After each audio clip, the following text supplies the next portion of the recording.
Eh bien, bonjour à tous. Alors, aujourd'hui, on déballe un mini PC Firebat. Donc, il n'arrive pas à faire le focus, c'est normal. C'est pas la Sonic. Voyons voir ça.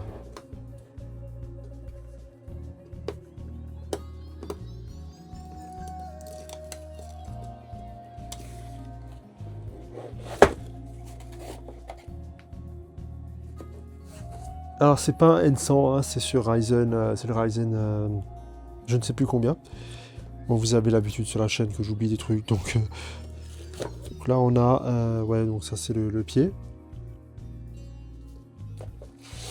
Ça c'est le mini PC hein, qui pèse quand même son poids. Alors, ce Firebat, c'est pas la meilleure qualité de construction, hein, il est assez plastique par rapport aux autres. Mais bon, il y a une raison pour ça, mais voilà. On va juste regarder, ça c'est l'alimentation. Alimentation, ouais. Donc c'est une alimentation de 15 volts. Il faut que je regarde parce que sinon je vais pas. 19 volts 600 ampères. Donc oui, je m'y attendais. Un câble, hein, comme d'hab. Hein. Je veux dire, un câble secteur. Hein. Vous en avez 50.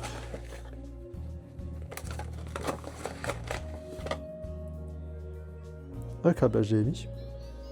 Vous en avez aussi beaucoup.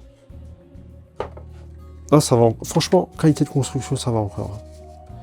Donc, vous pouvez le choper sur AliExpress environ à 300 balles avec un bon d'achat en plus. Voilà, avec un cashback plutôt. C'est un bon prix. Donc, il y a différents modèles utilisés dans ce processeur. Mais j'ai préféré le Firebat tout simplement parce que je veux quelque chose qui respire bien. Donc, faisons le tour. On trouve le bouton d'allumage ici, une sortie casse, deux ports USB 3 standard, un port USB 4 hein, en USB-C, le bouton pour RGB, que je n'ai pas encore testé. De ce côté-ci, rien du tout.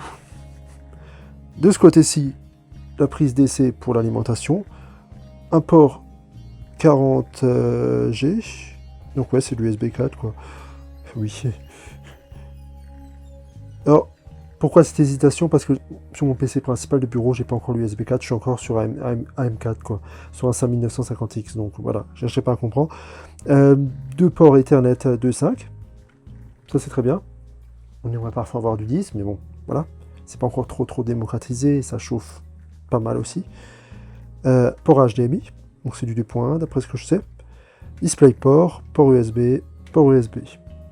Sur le dessus, ben, le grand ventilateur, il se différencie un peu avec son ventilateur par rapport aux autres PC.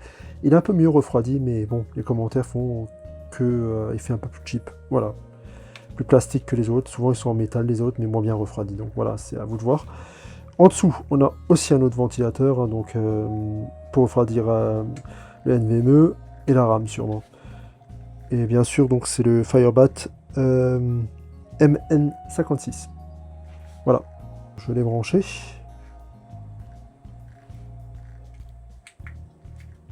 Il faut vraiment que je l'allume quoi. Ah oui, effectivement. Donc, sélection des couleurs, classique, éteint et multicolore changeant quoi. Voilà.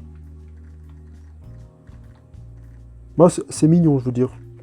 Après, je trouve ça bien, un bouton comme ça qui permet de sélectionner les RGB. Hein. C'est sympa. Et quand vous en avez marre, vous l'éteignez quoi. Bon, franchement, la qualité de construction, elle est pas si mal que ça. Hein. C'est sûr que ça fait un peu pas le figure par rapport aux autres modèles, des autres marques, en alu, tout ça. Mais bon, voilà, j'ai plus confiance quand c'est refroidi avec ça, qu'un modèle fermé, voilà. Bref, voilà, je viens de l'allumer. Donc clairement, je vois que c'est en anglais. C'est pas un problème pour moi, mais de toute manière, je vais pas laisser Windows dessus, donc ça change rien. Ah non, j'ai regardé, c'est bon. On peut choisir la langue, c'est cool. Donc je vais mettre en français du coup. Français.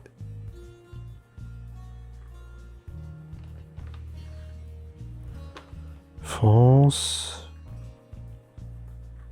Français. AZERTY donc. Nope. Non, oups, pardon. Retour. Asseyez-vous et détendez pendant que la magie s'opère. Alors, Au cas où, si vous posez la question, le ventilateur là, c'est juste la vitesse d'obturation de Lumix, enfin la caméra qui donne cette impression, hein, mais le ventilateur tourne parfaitement. Il n'y a pas de... Voilà, c'est juste la vitesse d'obturation.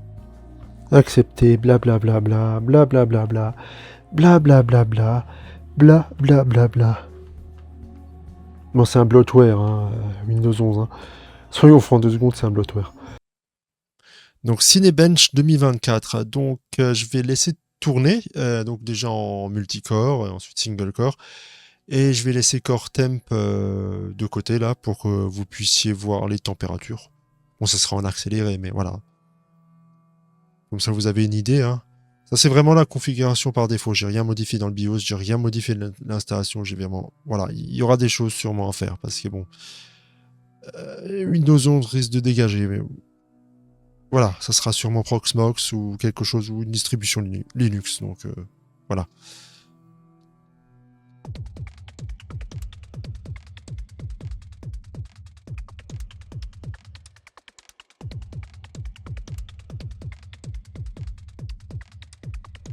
Donc voilà, vous avez à peu près le score, hein, donc 714, qui correspond assez à ce que j'ai vu sur le net. Donc ok, on va lancer le single core.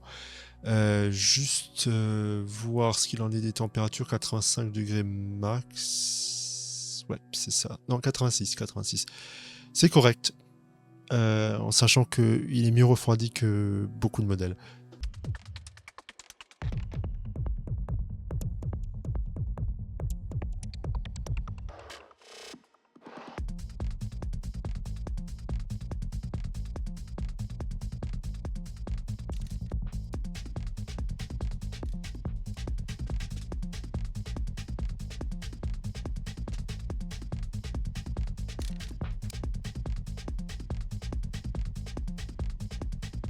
Donc le BIOS. Déjà, on commence bien, c'est pas tout à fait la bonne heure. Hein. Il est 8h42, il n'est pas 7h42. Modifier ça, comment je modifie ça? Ah oui, pardon, voilà, c'est mieux. 16 Go de RAM, 5600 MHz, blablabla, blablabla, blablabla. On va voir un peu les paramètres, rien, ça c'est bon. Rien de bien spécial, AMD, ouais, bon ça oui. GPU, ok. CBS, CPU Command Option. Donc c'est ici que je voulais aller en fait dans Advanced. Power Limit Settings, je vais mettre ça sur Performance.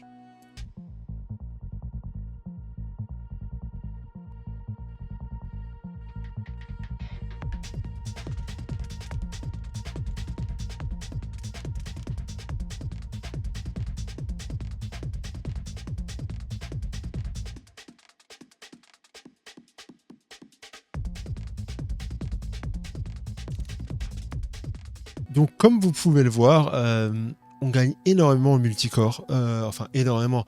On est quand même passé de... On a gagné plus de 150 points. Par contre, en single core, c'est quelques points de différence, donc je vais dire qu'il n'y a pas vraiment de gain. Mais ouais, c'est clairement le mode performance. On gagne beaucoup en multicore. Voilà. Voyons voir ce qu'il en est maintenant des spécifications, hein, CPU Z. Hein. Donc on est bien sûr sur AMD Ryzen 7, on est sur le 7255, donc le 8745HS. C'est la même chose, hein, c'est un rebadgé. Hein. Le 255, c'est une version rebadgée du... Voilà. Rien de bien spécial avec les spécifications, je veux dire, c'est du 4 nanomètres, 45 watts. La mémoire, on est bien sûr sur de la DDR5 16 Go, hein, donc en single channel. C'est mieux le dual channel sur ce matos. Enfin, du côté graphique surtout, il bénéficie énormément du dual channel. Ça aurait été mieux du 2x8 Go, mais bon, c'est une seule barrette de 16 Go en 5600 MHz. Et à part ça, il n'y a rien de spécial là-dessus. Du coup, je vais... Ouais, on va voir les spécifications du SSD. Donc on est sur un SSD 512 Go, PCI 3.0. Donc ça a été annoncé hein, qu'il n'y a pas de 4.0 au niveau des ports NVMe. Ça c'est plutôt logique, hein. Il a été allumé 4 heures, éteint allumé 54 fois. Bon, c'est cohérent. Bon, je l'ai pas allumé autant de fois. Crystal Disk Mark. IO édition. Voilà, donc je vais simplement lancer une bench et ensuite, voilà. On accélère tout ça, on verra tout ça par la suite.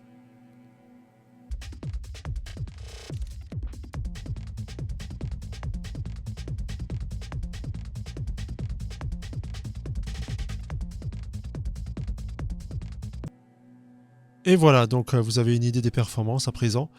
Ce qui est très bon hein, pour une personne lambda, c'est tout à fait excellent. Donc le PCI 3.0 ne limite pas vraiment les performances, sauf si vous voulez du 5000, du 7000 en écriture et voilà, ce genre de choses. Mais pour une personne lambda, franchement, c'est génial. Et puis, c'est un petit PC, c'est pas forcément adapté, je veux dire, c'est pas pour une utilisation... vous pouvez très bien utiliser Proxmox, tout ça dessus, hein, mais je veux dire, c'est très très bien pour un petit PC. C'est très très bien. Les performances sont bonnes. Vraiment. Après avoir la longévité du Firebat, hein, qu'est-ce que c'est réellement en dessous on ouvrira rapidement le PC après, mais voilà. Bref, pour ouvrir le PC, c'est assez simple. Il faut enlever les 4 pieds. Et bah, sous ces pieds, il y a des vis. C'est pas compliqué. Vous pouvez recoller les pieds par la suite. Ensuite, j'ai utilisé un outil en plastique pour ouvrir le boîtier parce que voilà, c'était un petit peu chiant à ouvrir. Et voilà l'intérieur, hein, avec un ventilateur qui refroidit le NVMe et la RAM, quoi. Donc, on retrouve la RAM, hein, single channel, une cruciale, qui vaut actuellement 200 balles au moment de cette vidéo.